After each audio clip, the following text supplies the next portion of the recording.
to episode 3. Crime in the 1800s. It is Crime Week, everybody. Get excited. If you are a woman over the age of 20, you're going to love this week. Yes. What is it with women, specifically as they get older, it seems? They like true crime things more and more. Why? Because we've lived a life that we wish that we could have killed some of the people in our life, and we didn't, so we're kind of pleased with the women who did get away with it. Yeah, but they watch the things on men, too. Well, yeah, we do. But it's not as much fun. Yeah, but there's still something about it. Women are definitely way too much so I do into like crime. it.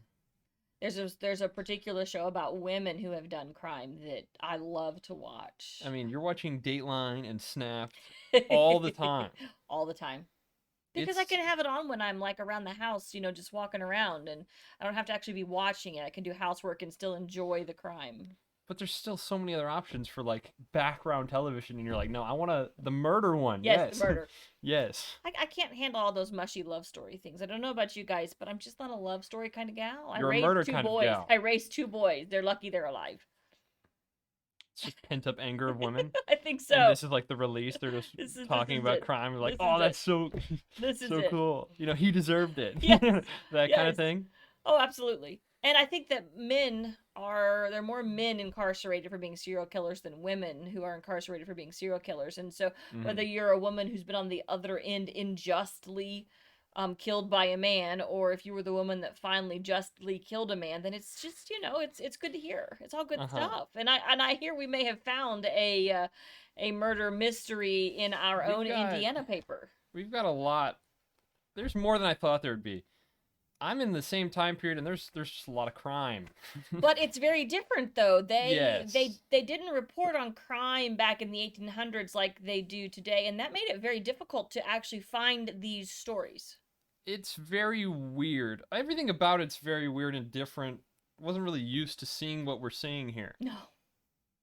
Anyways, welcome back to Off the Wire. You made it. Let's jump into You Got First Story. I think it's interesting that these stories weren't written by cops. These stories, that it wasn't a press release or anything. They were really just matter-of-factly put in the paper. And here I was in the Wabash Express in 1854. And remember what I said about women being the victim of crime and it just kind of being accepted? Mm-hmm. The title reads, Death of 2 Young Females. 2 young women named Annette Sampier and Burham, they didn't even give her a first name, were found dead in their beds at the Merrimack House in Newport, Massachusetts, Saturday morning. These girls for a short time have been living at a house in Seabrook, New Hampshire, kept by one John O. Chase. Their reputation has been bad, and some days since they were threatened by the neighbors that unless they left the town, they would be complained of. Last Sunday evening, they engaged lodgings at the Merrimack House, and as we understand, at 11 o'clock called for peppermint cordial, a drink. The next morning, their bodies were cold. The oldest was 22 years of age. It is supposed that a poisonous substance was put into the cordial by the girls for the purpose of producing death. So the paper's saying they killed themselves? Yes. Because they were being complained about around town. I doubt it. I doubt that the 2 girls that were very problematic in the city 22 up and killed themselves. So and maybe there might be something else going on there. I'm just saying that these reports are a little sketchy. Yeah. Kind of like the other ones we're going to hear about Sounds today. Like maybe one of the families involved was involved in making sure that maybe was that what cherry got put in the paper. drink that came up their way was not so much of good drinking quality, and maybe that substance was in before they got the drink. I'm definitely thinking that sounds like murder. It sounds like murder, not suicide. It's just like you read these stories and they weren't stealthy No, about, no, writing these stories like, oh, it needs to be a cover up. It's like, no. that's very obvious. Oh, they were complaining about it. It's like the writer like knew. He's like gun to his head and he was like he's trying to make You will give not you a code. imply us. Yeah. Implicate us. I'm gonna go with probably not a suicide on that one. Maybe. But, did he murder? Did he not murder? It's a good question. So for the big story that we found, Mom is the one who kind of led me here, being the librarian, and then I did a lot more of the research to present today. Yes. There was a murder in 1889 or 1890 or 1889. I don't remember the exact day of the murder. Basically. But was it a murder? Yes. Yeah. A lot of the coverage was initially like, oh, it was a tragic accident or whatever, but it seems like it's a murder. And so there's this story about Pettit was the last name. What was the first name? William Reverend William. Yes, William F. Pettit. It was a religious guy, pastor, up in northern Indiana, Crawfordsville area, who his wife died. Yes. And he tried to make off with his lover. Once again, female at the hands of death. Now, I found it turns out all of the legal documents were burned in like a building that got destroyed 80 something years ago. Is that not just It's a crazy? bit suspicious. But there was Barry Morton is a adjunct instructor of history at Ivy Tech, which is a university in Indiana. And he did a 20-page research on the case. In other words, he was just as interested in this case as we were. And it's almost using exclusively newspaper and things like that. It's almost entirely researched via newspapers, specifically the Crawfordsville Daily Journal, which we've used a lot, the Crawfordsville Daily Argus News, the Indianapolis Journal, which I think we've looked at once, and the Lafayette Daily Journal, which is like an hour north of Crawfordsville. So lots of newspaper went into this. He took a lot of the legwork out for us when you discovered Oh, this. yeah, I can just go through this, and he's got it all in here. So let me just start. At the beginning, he does like kind of a widespread on why this was important. A few times in Crawfordsville history it's not really been spotlighted ever. Crawfordsville's not a huge place. No, it is not a big place. Except for the Pettit murder trial, which was the most publicized case in this period. It began with rumors of Reverend William F. Pettit's suspicious conduct around the time of his wife's death in August 1889, continuing through grand jury deliberations and his arrest in early 1890. His lengthy, dramatic trial, held in Crawfordsville between October and November of 1890, attracted attention throughout the Midwest because of the prominence of the families involved in it. The Pettit murder attracted widespread attention for two good reasons. One, on the one hand, it was the lurid nature of the case. The murder for which Pettit stands convicted was one of the most deliberate, cruel, and cold-blooded crimes ever committed in the state of Indiana. The courtroom was packed daily with local spectators lined up every morning with their own chairs. Even Lew Wallace was in regular attendance and said to be writing a novel about the case, as were journalists from Indianapolis and Lafayette, whose stories were reprinted widely. That's why it was in the paper so much. In addition, the prominent social position of the murderer and his accomplice made it equally dramatic. Not only was Pettit the minister of one of Indiana's wealthiest Methodist congregations, but he was also one of the highest-ranking Freemasons in the state. His accomplice, the widowed Clemmy Whitehead, came from an upstanding family, the Meharries, that was easily the wealthiest in Montgomery and Tippecanoe County area that its land holdings straddled. So they were both very well known, very wealthy. And it was one of those cases that shocked the area and all of northern Indiana at its core, right? Yeah. Because of what you're getting ready to talk about next. He was a reverend and he was a Freemason.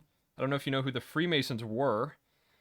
Basically, imagine, like country clubs exist today, Yeah. and they just go golf together, and you'll have the CEOs of every company who know each Right. other, and it's like if you were in whatever city and there's corporations, it's like the CEOs go golfing together. You know what I mean?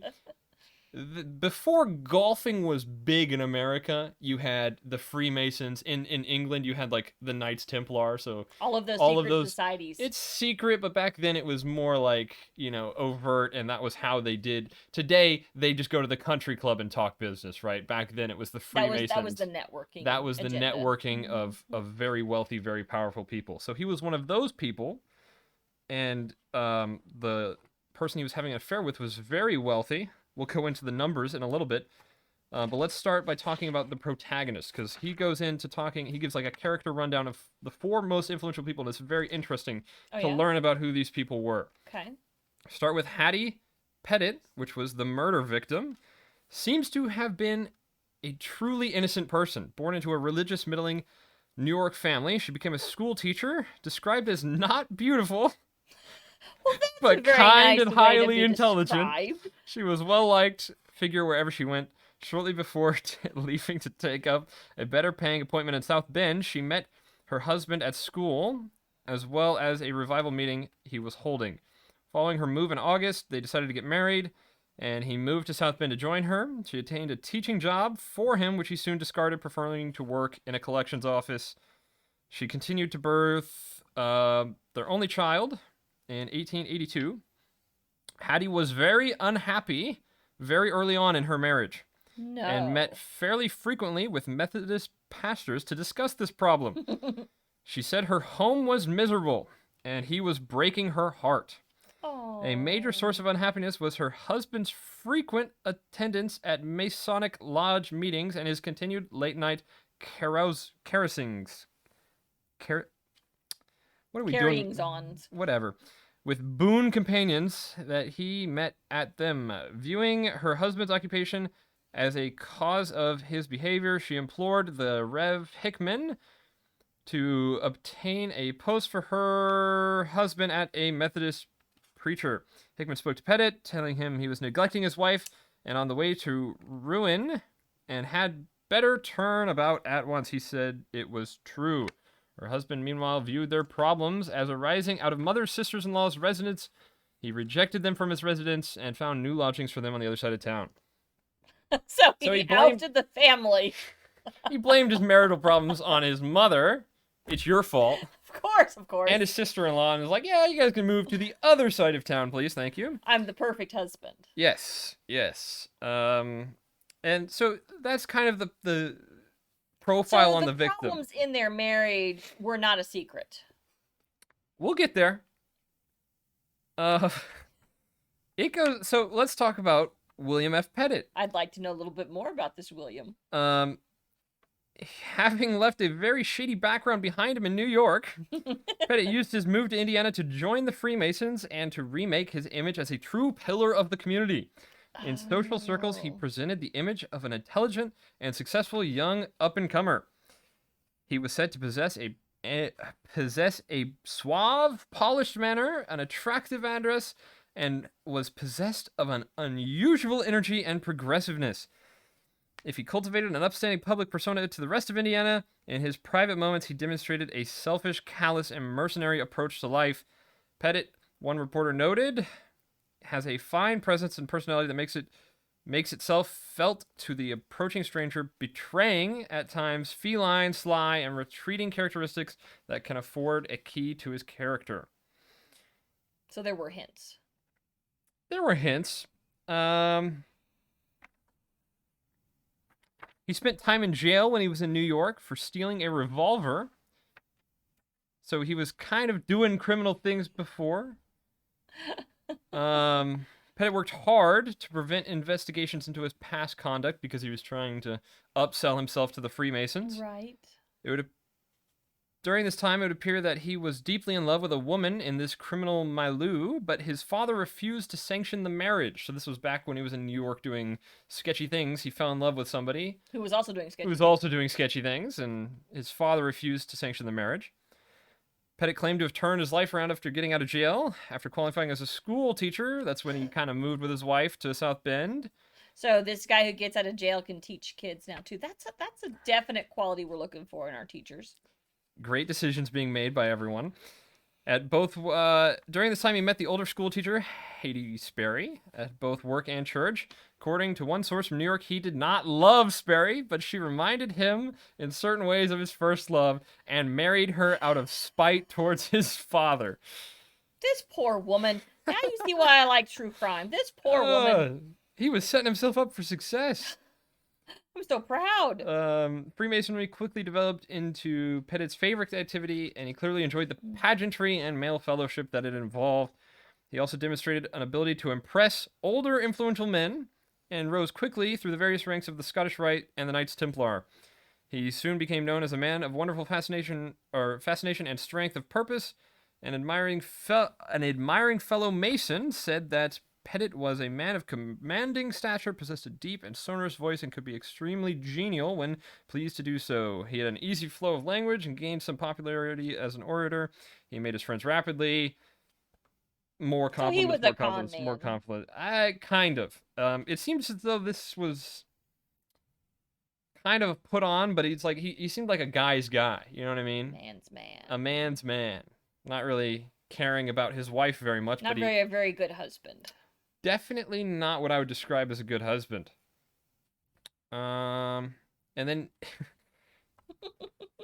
these connections were crucial because Pettit did not seek oration out of sincere religious conviction. Rather, he became a preacher from a business standpoint.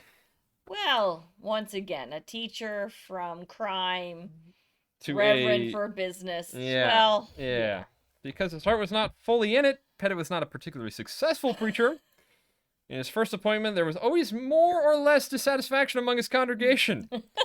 As the Methodists commonly rotated their ministers, Pettit soon found himself in Shawnee Mound in early 1888. His friend Switzer's most recent appointment described as a rather select congregation. The church is one of the finest suburban places to worship in the state. It has the congregation has a wealth that would support the leading church of a city. And he got to be in charge of it. And he got to be in charge of it. You just wonder how he got into that position. How do those people... So let's talk about Clemmy Whitehead. Oh, Clemmy. The one that he was getting with. Of course, but it could never be proven. Tall and skinny with an upturned nose, was not a particularly good-looking woman. As one newspaper hack put it, the most liberal of men would not would hesitate to call her attractive. What? These newspapers go off, by the way. Yes. You would never. It's like they're just going out there. Yeah, not attractive. Some dude's sitting there like, yeah, I don't know why this is even happening. She's not even hot.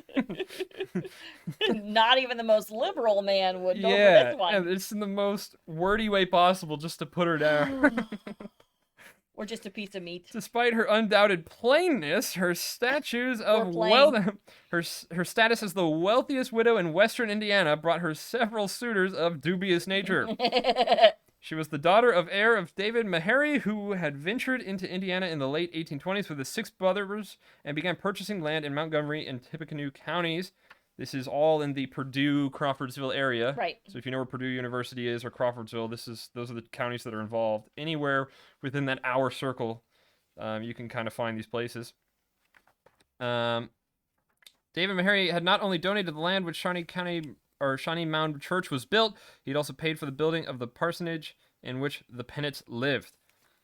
If his brothers had far outshone him in terms of acreage owned and philanthropic donations made, he was still of considerable means. Let's skip ahead. Pettit, who had helped write her father's will in early 1888, understood that Clemmy stood to inherit much of her father's estate, which was valued at $40,000. Now, I pulled up an inflation calculator. Oh, of course you did, my math son. $40,000 in 1890 is worth $1.3 million today. Wow.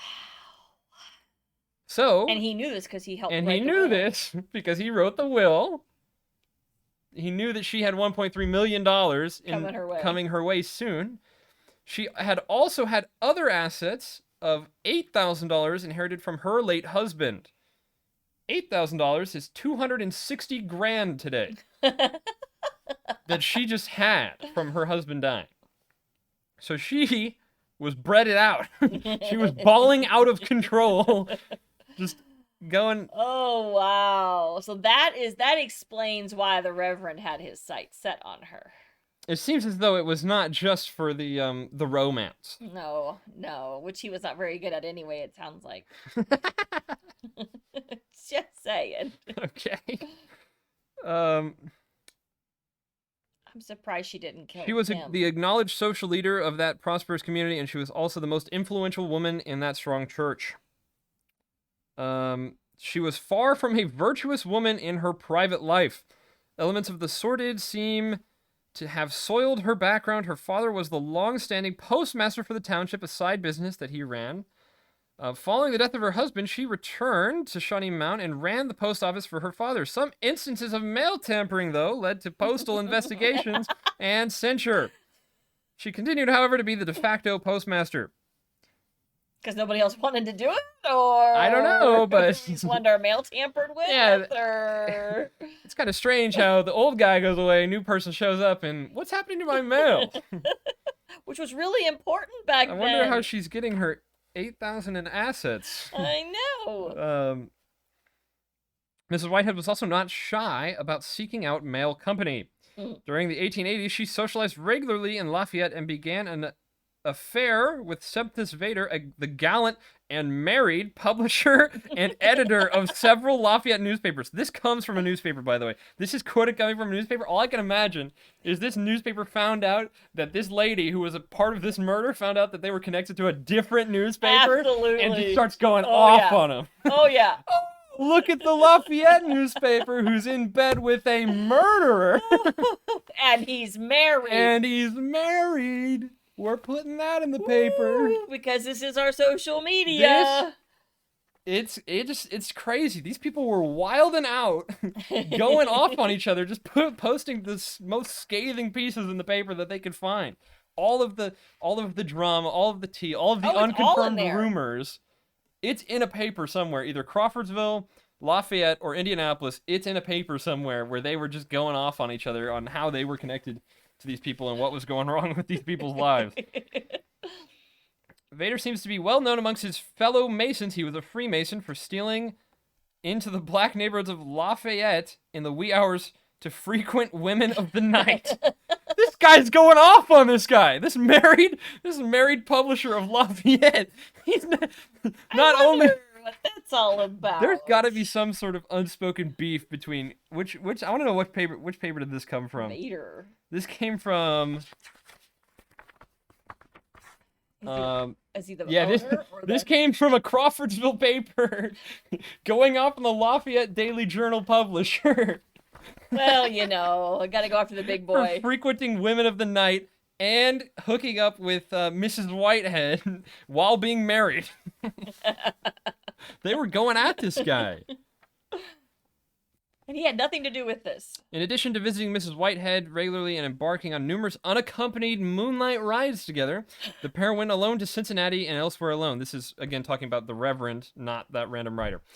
Clemens' family took serious exception to this adulterous relationship and eventually reacted by threatening Vader. Oh, no, this is Vader still. Never mind. The latter was then ordered to desist and to stay away from Shawnee Mound. Thereafter, to escape torturous affair. Yeah. So, pretty great woman, all around moral, upstanding individual. Yes, I see that. On the other end of this affair. And then it talks about Reverend George Switzer, who is kind of the guy who got the confession out of people. But let's talk about the affair. Pettit and Whitehead's affair took around a year after his arrival in Shawnee Mound to get underway. Right, because it was pretty secret. The two lovers, though, seemed oblivious to the fact that their liaison was noticed almost immediately. Even before the murder, Whitehead was being referred to by local gossips as Pettit's second wife. Wow. Was it a pure love match? For her, it undoubtedly was. And while there are grounds for believing that his motives were purely mercenary for the money, He seems to have truly enjoyed her company. Whatever the nature of their love affair was, both undoubtedly people whose true character was masked despite a strong facade of religiosity and high social standing. Both were devious, cunning, and morally ambivalent individuals who admired the qualities they saw in each other. They were both sketchy. It seems as though he was drawn to sketchy women. Well, I think they were both, doing horrible things in the background. And they're like, wait, you also put on a fake persona in front of the public? That's me too. Crazy. We can do this together. And there are those shows that, those killer couples that get together. Yeah. Initially, though, Pettit does not seem to have paid particular attention to Whitehead, even though in later times it believed he immediately began scheming to win her heart after drawing up the Mary will. Instead, during his frequent visits to the Maharys, the first target of his affection was Ollie Reese, the Mary's live-in maid. Throughout early 1888, Pettit gave Reese unwanted sexual attention regularly, pinching her derriere and throwing his arms around her on multiple occasions. That's the Me Too movement right there. This stuff was put in a paper. This stuff was put in a paper. That's quoted from a paper. When these advances went nowhere, he seems to have set his sights on Whitehead, a widow of 8 years his senior. This woman was 8 years older than him. Pettit described Whitehead as a sickly and homely to some, but superior to his own wife, and a real snug widow. She was a snug widow. That's a definite... Not a red flag at all. No. No. So yeah, they're seen going out together all the time. It wasn't really... And yet, the newspaper that we were reading that started this whole thing off made it sound like, they weren't sure that it was an affair. And they made it sound like it was all just circumstantial. It was probably... Yeah, it was probably the one where Pettit was sitting there, what are you writing? What are you saying about me right now? Because there's 5 papers who were doing this. This went on for like 2 years, yes. The rumors, and then the murder trial was 2 months.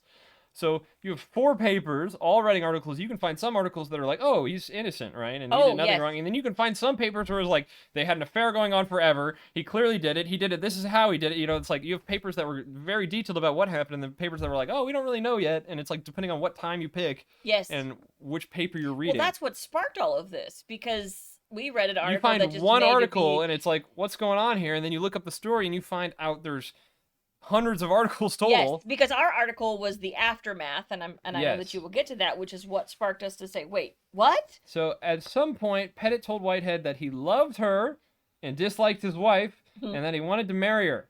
They began having sexual relations. She also agreed that in the future she would marry Pettit, but Hattie was a dear friend, and nothing must happen to her. Because you failed to say this, this was her best friend. They were pretty good friends in the church, mainly because of their standing in the church. They were both very well respected in the church, so they did a lot together. And that's how it's how she actually gets out of getting charged later, because the papers are pretty sure that she was an influential role in the murder, but because she was always sure she did anything. Well, yes, they were not 100% sure that she actually did any of the poisoning. So let's talk about the murder. Oh, what happened?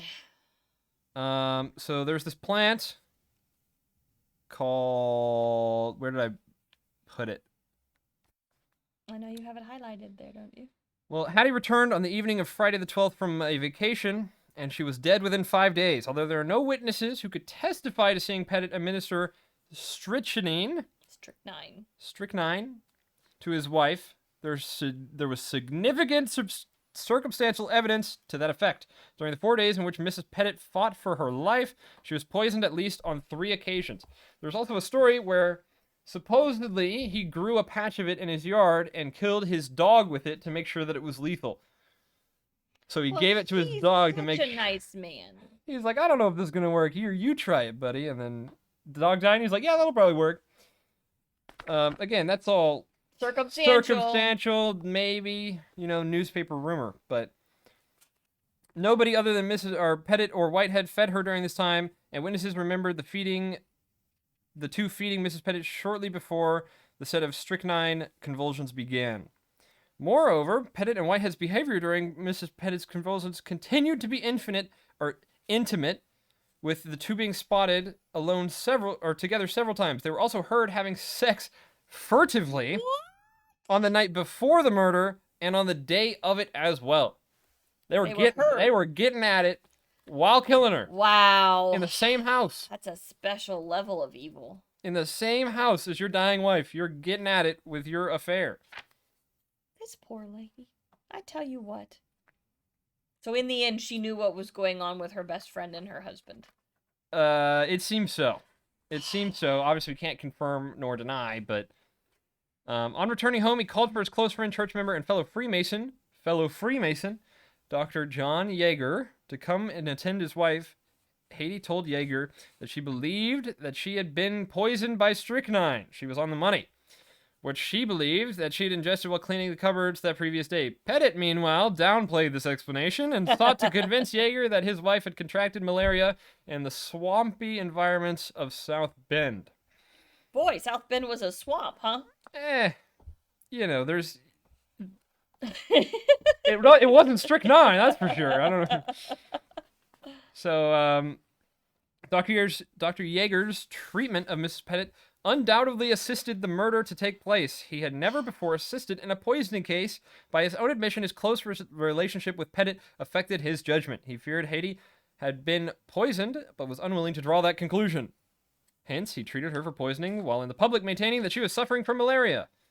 He was to continue with this dubious malaria verdict, and even after her death, in order to hush the gossip. Wow.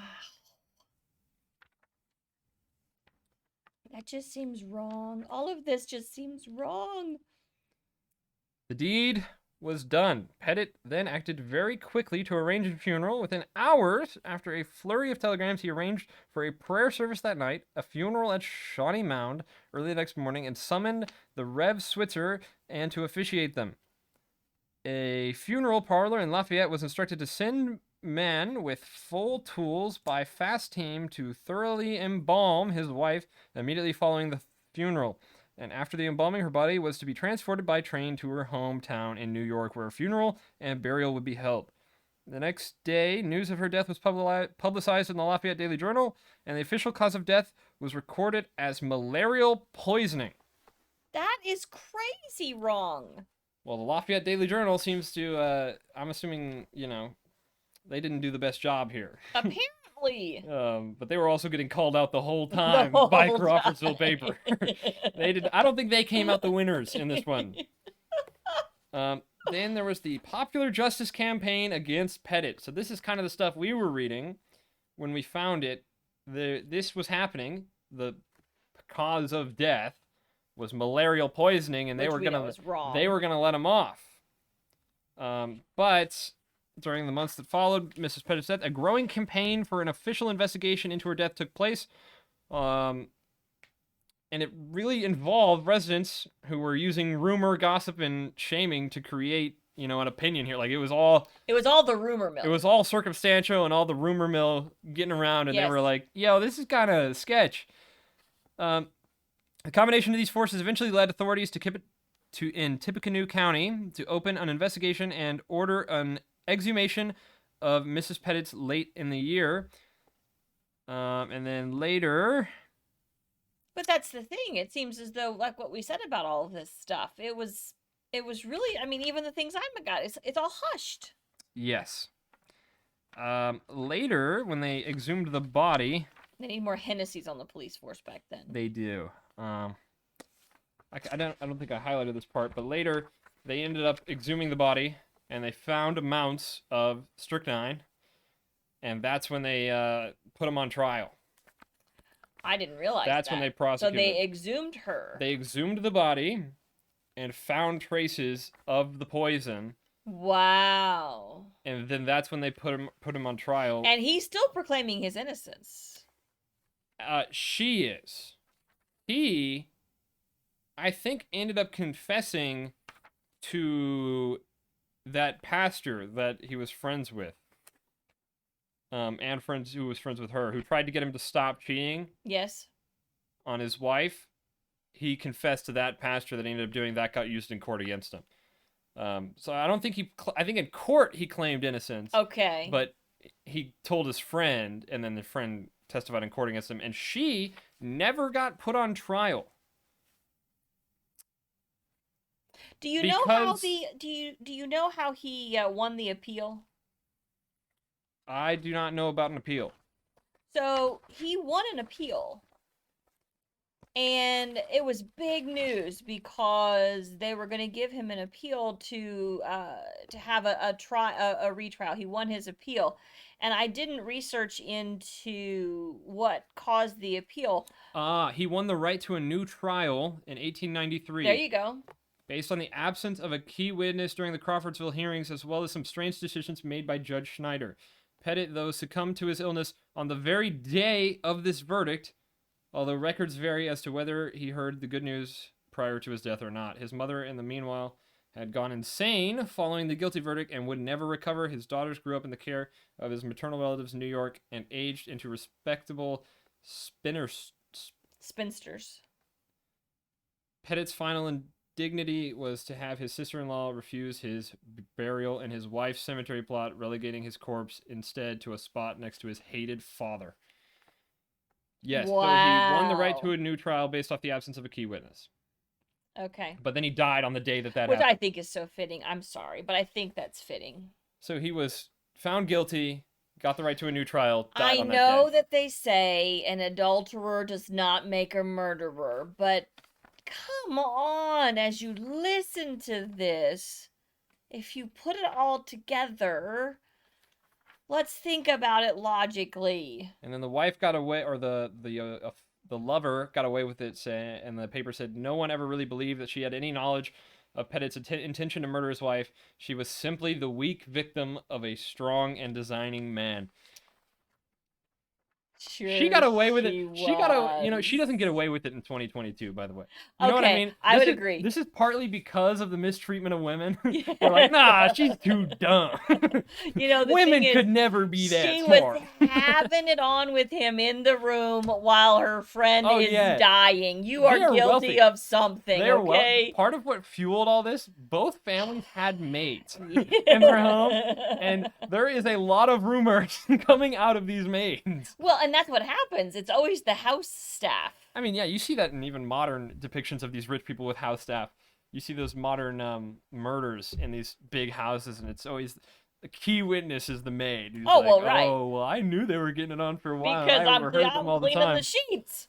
I'm cleaning the sheets. Absolutely. What a crazy thing. It's one of the biggest cases in, that section of And we don't 1899. even have access to the legal papers of it. No, supposedly Which they would have been they incredible. Supposedly a lot of the legal papers and official documents to come out of the case were destroyed when a lot of those buildings were destroyed. So now, I mean, this whole research paper done by this professor was almost entirely pulled from newspapers. Which is what this podcast is about. Yes. So a lot of that stuff, I kind of want to go back and look at it because I want to know what this beef was between Crawfordsville paper and Lafayette paper. Because you couldn't just single each other out back then. You really kind of had to know somebody. So he had to have known him. Yes. And these papers, I mean, today, Crawfordsville to Lafayette is a 30-minute drive. So back then, those are still very, very close. Very far apart. They're still, I mean, in considering, like, it's closer than Indy. Yes. These are the two cities that Yes. are, like, near each other. In terms of, like, they read each other's stuff. Yeah, but they wouldn't have gone to the grocery store together. No. I mean, and so... They're not friends, but they know what's going on with each other. And I guess, Lafayette paper would make it to Crawfordsville. They don't like that, I want to know what the story is between those two people. And then during this whole investigation, he just decides, oh, I want to write a hit piece on this guy over there instead of continuing the murder trial. I'm just going to call him out. Yeah. Crazy stuff. It's just one of those things that when we came across it, we were like, wait, what? What am I reading right now? What is this stuff? That's the best thing about these papers. So I found a heading, bold burglars. Bold burglars. We love the alliteration. Right? So once again, it's not like a headline story like what you would see today. It's not like a headline out there, okay, this is a crime page, right? No, it's halfway down on the side of the page and here's what they said about these bold burglars. Last Thursday night, some thieves, intent on replenishing their stock of cutlery and potions, effected an entrance into Prescott Brothers hardware store through a rear window. They took out a pane of glass and through that small aperture succeeded in getting into the room and for the time being were monarch of all they surveyed with the exception of the big safe, probably. The glass was one of ordinary size, once again doing the math for us, and certainly a person of average size could not get through, but someone managed to do so. Are you of average size? The circus brought their contortionist to get through the window. The burglars took quite a lot of fine cutlery, a tray of fine watch chains, a lot of revolvers, and numerous other articles amounting probably in the aggregate to about $150.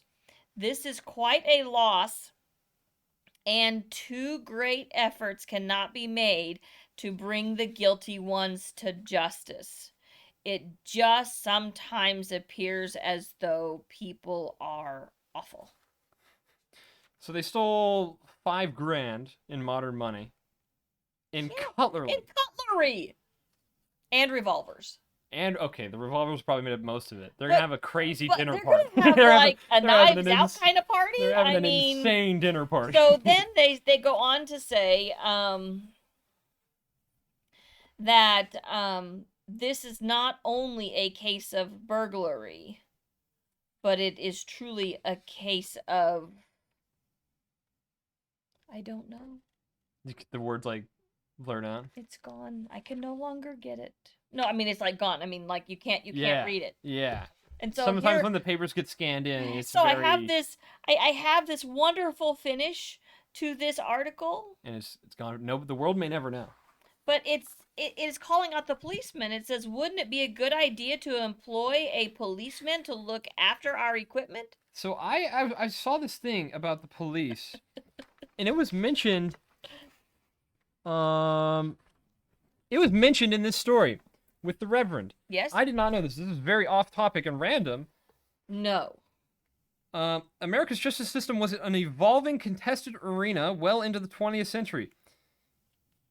Even late into the 19th century, the local notions of popular justice coexisted with distant bureaucratic arms of the state. For instance, in western Indiana, the Vigilante Horse Thief Detective Agency had a far greater presence than the various county sheriffs and local police.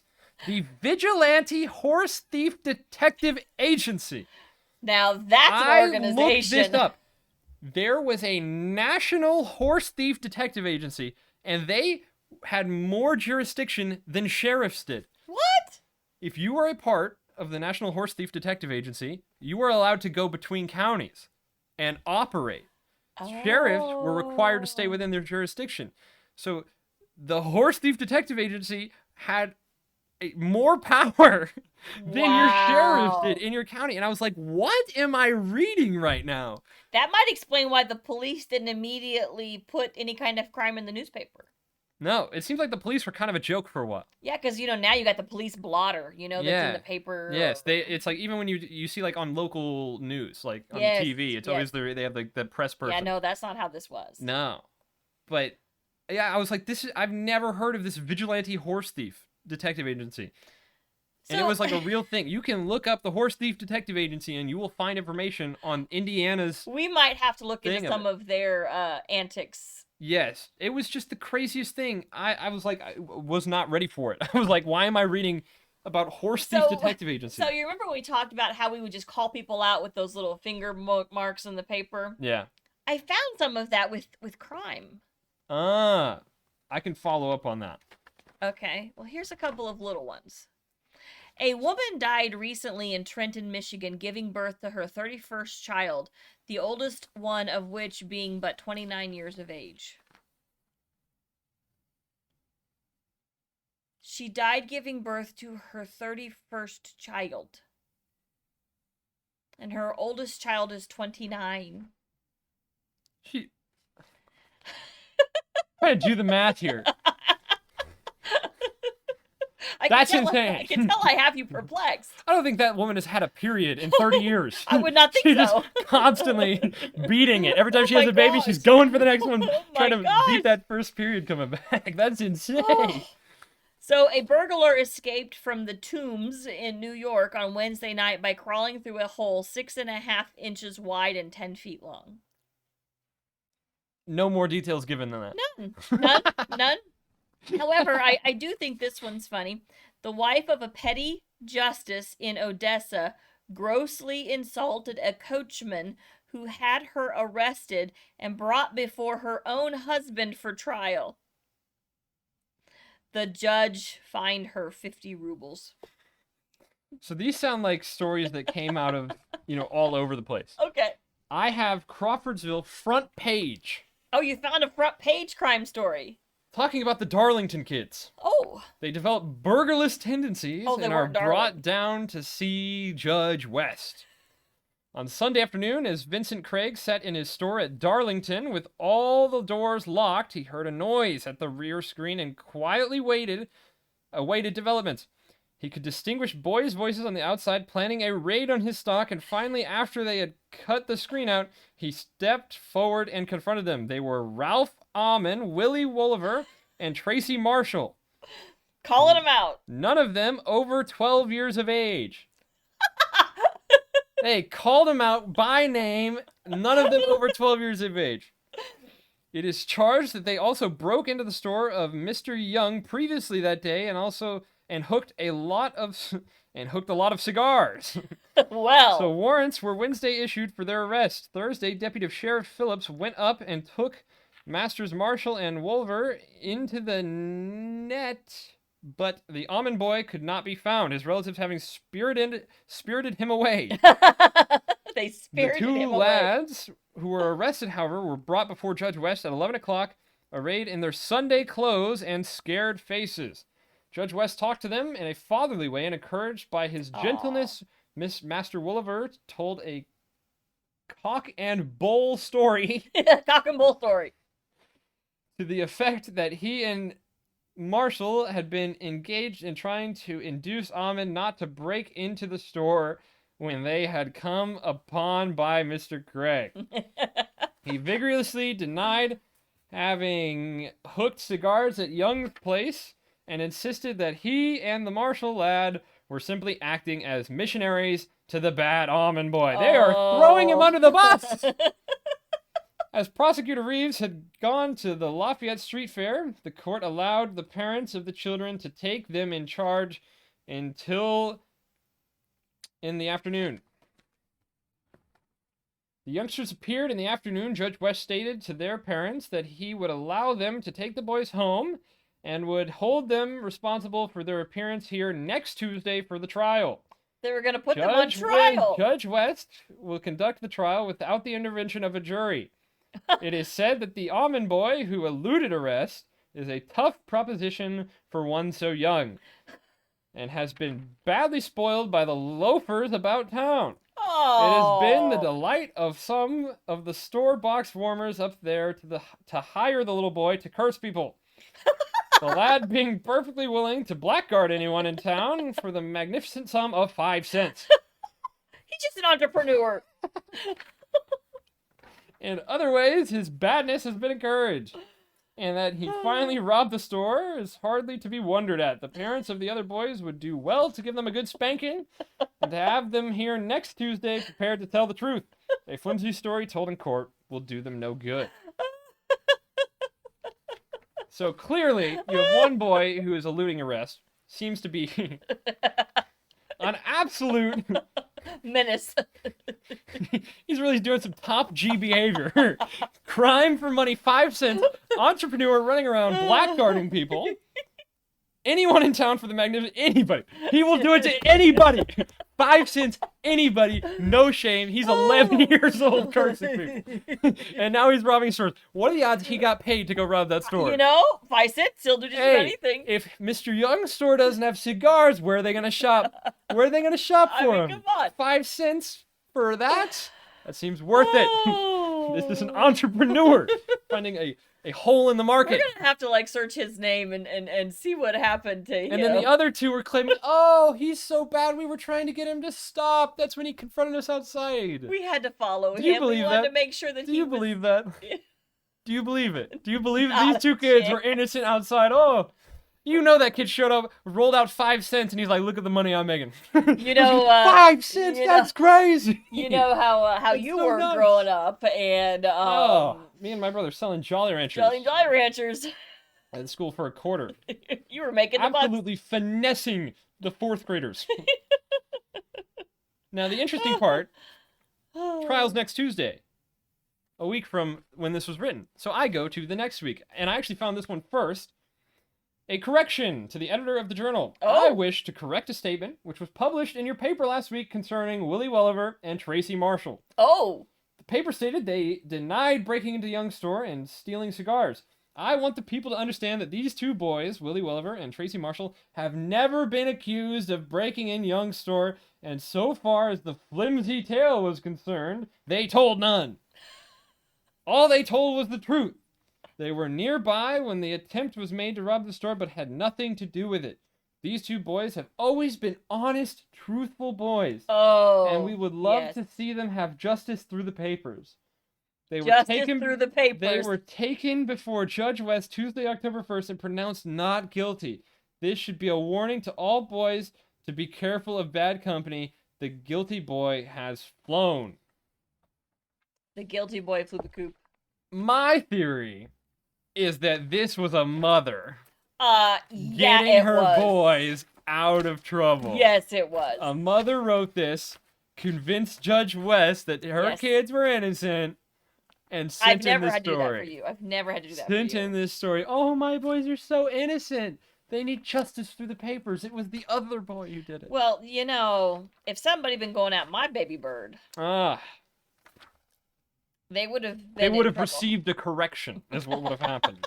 They would have received a correction. You know, that was a very nice criminal story. But I wanted to look for things that were awful. And I found something that was awful. Let's hear it. It's a dastardly outrage, by the way. Dastardly outrage.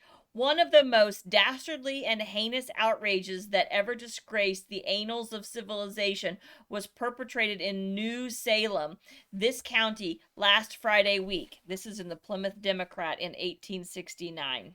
Okay. It appears that Mr. James Moore, a very quiet and peaceable citizen of that place, repaired to his stable in the evening for the purpose of feeding his horses, and he did not return. So, Mr. Moore is not married, as they say in parentheses. But thinking that he had probably come to Rushville, his absence the next day, however, intensified Mr. Moore and his family's uneasiness to such an extent that in the evening there was a search instituted. And when the unfortunate man was found in the stable loft with his eyes almost completely torn out and his head and face otherwise horribly mutilated, when discovered he was in an insensible condition and up to this time has been unable to relate how his misfortune occurred. It is supposed that some enemy, too cowardly to meet him like a man upon equal footing, secured himself in the stable loft, and when Mr. Moore came up after hay, dealt him a blow with a club, knocking him senseless, then committing the heathenish crime above related. At last account, he was lying in a very critical condition. We learned that suspicion rests upon an individual residing in New Salem. It is to be hoped that the perpetrator of this barbarous crime will be ferreted out and received the codden punishment which the offense so richly merits. The red-hot furnaces of hell are yawning for just such scoundrels, and we doubt not that the carcass of this worse than murderer, whoever he may be, is so deeply dyed in rascality, murder, and sin that it would furnish fuel sufficient to run the regions of the damned for half a century. The injured man is a son of our old and esteemed friend Nathaniel Moore, proprietor of the Depot Mills. What an insane personification of the death he deserved. What? You would never see this in the news today. The crime was bad enough, but when I read the shaming part of this story, I was like, wait, what? This guy's body needs to burn in the furnaces that power hell for a decade. For a decade. Oh my. We get it. It was a horrible crime. Calm down. Yo. I kind of wish we could see stories like this today, you know? I mean, that was let's insane. say what we're really the thinking. Furnaces yearn for his corrupted soul. Like, no, man. His rascality and murderous soul. Jeez, man. Now, what are we talking about right now? On a lighter note, a 2-year dog trial has lately been revived in Goshen. A 2-year dog trial? Yes, it's been revived again. What does that mean? I don't know. It's in the miscellaneous section. A dog trial? And also in the miscellaneous section, a Tennessee youth of 22 confesses to 8 murders. I can't even go back and search this because it's one sentence. A Tennessee youth of 22 confess. I would like to know about this murderer. There's a lot of 22? America really was a different place. Yes. In the 19th century. A little girl died in Goshen from the effects of swallowing a penny. We're talking about, like, the more modern part of America. And what I mean by that is, and it goes into this, we've seen, like, cowboy movies, right? Oh, yeah. That is all of the cowboy stuff you've seen is also happening at this time in the West. Yes. And we haven't touched on it at all, the brutality and things like that going on. No. But at the same time, we have all of these, like, more high-profile, New York involved, Indiana, yes. Indianapolis, these bigger metropolitan areas in 1890, very modern, industrial areas comparatively. Oh, absolutely. This is not the Wild West. And crime is still just kind of like serial killer, 8 dead, murder, what is going on here? And I was reading... While I was looking up the papers that were mentioned in the Pettit trial, I found a paper, front page. The Pettit thing wasn't on the front page anymore. This was robbed a train, a daring job performed by 3 men out west. Santa Fe passengers plundered. Oh, no. October 24th, Thursday morning, as the southbound train on the Santa Fe pulled out of Socorro, 3 men were soon to step aboard. After the train had passed San Antonio, these strangers entered the Pullman sleeper, locked the doors, then drew their guns on the porter and conductor, and relieved them of their surplus cash. Oh, wasn't that nice? That's very nice of them. That's so thoughtful. I don't want you to have to hold on to that. I think it's heavy, right? So thoughtful. Your wallet is so thick. I think I should just take that from you. They then introduced themselves to the passengers, going through most of them, making quite a haul. They jumped from the train on the Basque de Apache Grant, taking to the hills. It is estimated that they got $1,500, $50,000 in today's money. I love how you do the math. The thing was done so quietly that very few on the train knew what had happened. The robbers were dressed as cowboys and had evidently tried to disguise themselves as much as possible. The description of them was given to trainmen tallies with the appearance of the 2 very hard-looking characters who had been hanging around this section for several weeks. The officers of the road have offered a reward of $1,000 for their arrest. Parties of the deputies have started in different directions, and it is thought that it will be impossible for them to escape. But yeah, I just wanted to reference again, Wild West is happening at this time, while at the same time we have these very high-profile, the Pettit, the Freemason families are going through turbulent times. You just have random serial killers in Nashville. In Tennessee, yes. Yeah. It's all just So very so weird. I've also got just a couple of little things left here. Also just in a miscellaneous thing, Mr. Cyrus fell dead at Salem on Monday afternoon. The coroner's jury returned a verdict of heart disease. That's Hmm. just in the miscellaneous section. That's like a whole Now, mystery one itself. right? Was it heart disease? I mean, really? And then a convict in Maryland. Now, I know you're going to be surprised at this one. Mm. A convict in the Maryland penitentiary has fallen heir to $80,000 and would like to be released. I mean, $2.6 million today. so this convict would like to be released. Well, I think he's got enough money to pay off every single person that is in the criminal justice system at that time. I think so. So I think so. Do you think we're in a more civilized time today? They like to say we are.